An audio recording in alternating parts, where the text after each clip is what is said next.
Smiling Friends is back on the air. The rest of Season 2's right around the corner, and that's pretty great, right? But you know what's also cool? Your pal Pillar of Garbage hitting you with a little video digging into the show's mindset via some basic existential philosophy. So today, we're gonna rewind to the Smiling Friends pilot and ask, what does it tell us about the human condition and about finding meaning? What emerges might just turn out to be the philosophical backbone of the show as a whole. And, oh yeah, content warning. We'll be talking about a character with suicidal urges. So if you want to click away now, be my guest.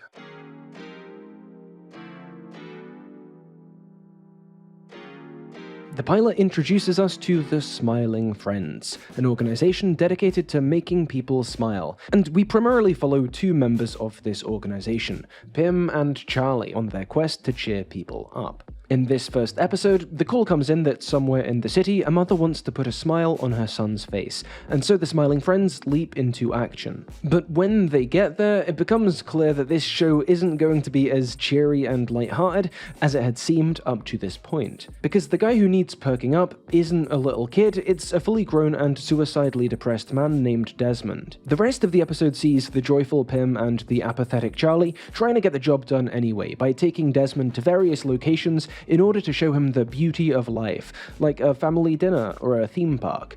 But none of these work. Desmond remains convinced of life's meaninglessness, and the result of this conviction is a severe anguish, and we're shown this explicitly in the following moments. Are the best parts of life really just finding momentary distractions to keep yourself busy so you don't think about the harsh realities of life for a second? I can ride roller coasters, meet new friends, and spend time with my family all day long. Doesn't change the fact that the sun is just gonna explode. And all this was for nothing. This gives us an insight into the existential crisis Desmond is having, and it's a pretty big one. It's big enough to send the normally chirpy Pim into a catatonic state, and we'll return to that later, but sticking with Desmond for now, the problem he's grappling with is actually a fairly standard one. It's the starting point for much of the atheistic existentialist tradition, in fact. If we accept the notion that the universe is not the creation of some deity, benevolent or otherwise, and is instead just there, existing, and utterly indifferent to us, if we believe that our existence is more or less a cosmic accident, then we sort of have to accept that there isn't any true purpose to our lives, no transcendent meaning. In contrast to the broad Abrahamic notion that we exist to glorify God, for instance, or Buddhist or Gnostic ideas that the purpose of life is to achieve enlightenment, the basic existentialist position is that we simply exist without any real rhyme or reason. One reaction to this position is nihilism, which laments the lack of any true divinely ordained meaning or purpose, and despairs. To oversimplify, for a nihilist, it's not merely that nothing in their life offers them any meaning, it's that meaning itself can't even really exist. Looking at Desmond's monologue then, we might initially think that his words suggest a nihilist's viewpoint, but I don't think that's the case, and here's why. Whereas any real nihilist is convinced of this essential emptiness, Desmond seems open to the possibility that he could be made happy, could find some sort of meaning to his life. He just hasn't experienced anything yet which fits the bill. That's why he's willing to postpone his scheduled meeting with Mr. Smith and Wesson, because he's perfectly able to entertain the logical possibility that something will bring him purpose. In this sense, Desmond's potential suicide actually aligns fairly closely with writer and philosopher Albert Camus' understanding of the phenomenon. Camus wondered if suicide was the only logical response to recognizing the futility and meaninglessness of existence.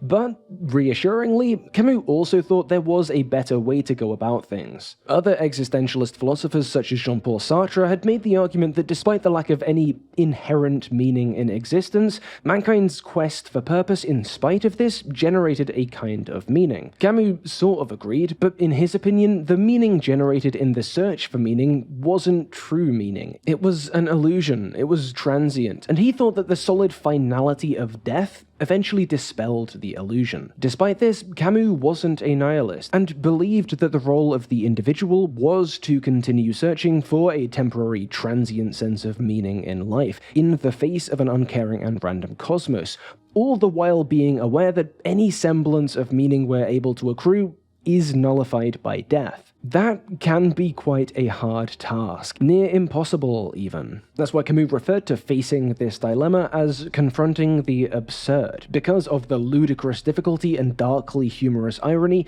in this most difficult of mental tasks, one that nevertheless must be undertaken in order to achieve a worthwhile existence. Of course, as we see with Desmond, not existing is an option here too, but Camus viewed suicide negatively, thinking it constituted a confession that life isn't worth living, and that confronting the absurdity of existence was too much. This seems to be where Desmond is headed in that episode of Smiling Friends. Without even the illusion of happiness, meaning, or purpose, he's not able to maintain the almost contradictory state of mind which characterizes Camus' absurd. But, and there is a but, we see this change. Following Camus, absurdists theoretically allow for the existence of meaning in life, with the caveat that this meaning isn't really anything beyond a mental illusion which helps life seem worth living. As noted above, Desmond seems to share this state of mind. But when the Smiling Friends return to the office, miserable thanks to a failed job, the episode's A and B plots converge. Pym, Charlie, and Desmond come across a horde of bliblies, weird little pest creatures, don't ask. Desmond uses his revolver to shoot one, and his face lights up. It turns out he loves shooting bliblies, and just like that, everything changes. Notice your food has gone missing? Hearing scratches in the walls? You, my friend, may have a blibly infestation. Luckily for you, there's Desmond's blibly control. In violence and blibly hunting, Desmond finds a purpose. And even though it might seem a perverse or cruel one, it's Camus' position that the corollary of a meaningless universe and the absurdist condition is an utter freedom on the part of the individual. There are no gods or concrete, unassailable ethical frameworks which can impose divine or moral restrictions on what each person can or even should do. So it doesn't matter how twisted or empty we find Desmond's meaning-making to be, it matters what Desmond thinks.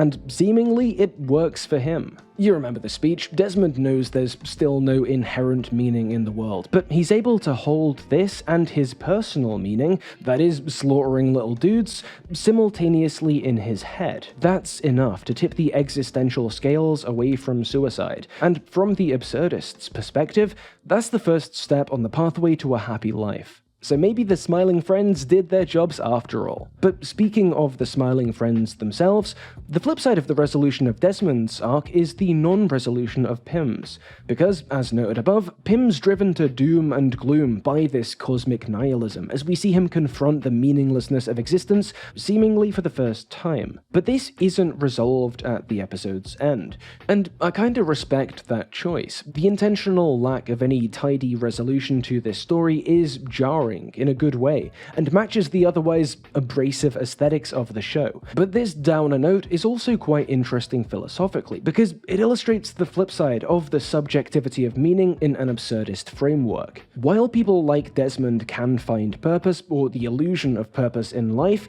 what fulfills one person won't necessarily fulfill the next, and clearly the wholesale slaughter of bliblies isn't filling that gap for Pym. Even when Desmond is cheered up, and Pym's original purpose is thus fulfilled, he doesn't recover. Maybe, the episode suggests, not everyone is able to embrace the absurd, to hold subjective meaning and objective meaninglessness together in their head. Or at least, not everyone is able to embrace the absurd in the same way. And that is the pilot, but it isn't just the pilot. In a lot of ways, Smiling Friends is a very varied show. There's all manner of different settings, different art styles, and even different narrative formats through the 10 or so episodes we've had so far, but the show's ethos has remained broadly stable, and it has remained broadly this, the sort of bad trip intro to Camus vibe of the pilot. The Desmond-type character has become one of the show's hallmarks even, with this archetype birthing memorable figures like the Season 2 premiere's glum murderer, or even Mr. Frog himself.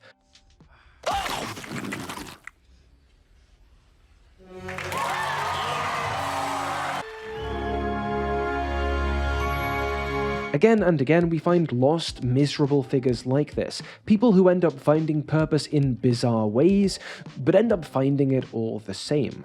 Season 1, Episode 7, Frowning Friends, is an interesting counterpoint here. It sees its titular antagonists sweep into town as a seemingly nihilistic inversion of Pim and Charlie. Grim and gnarly start ruining everyone's mood, telling people to give up on their dreams, to feel bad about their insecurities, not to do anything to try and change their situations. Life isn't worth living, just wallow in misery, you're all just going to die anyway. Think about how much time and energy it would take to become a balloon salesman.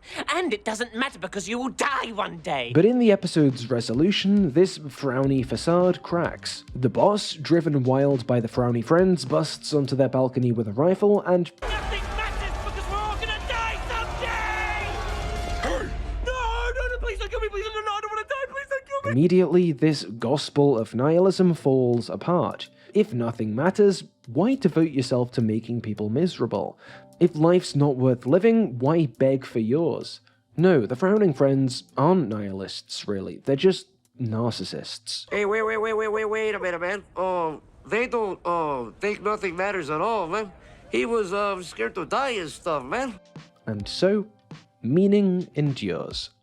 So the show's philosophy isn't groundbreaking or anything, but first within the show's pilot and then rippling throughout the rest of these episodes, I think we see a pretty interesting exploration of absurdism, of the way meaning triumphs if you're able to look the void in the eye and say, because that's the other thing. It's an exploration which fits perfectly with the frankly absurd aesthetics of the show as a whole. Smiling Friends emerges as a project keenly aware of the ridiculous and often vicious nature of our existence, and the fact that sometimes the line between laughter and despair is thinner than we might like. It's a good thing, then, that the show so effectively embraces the side of laughter.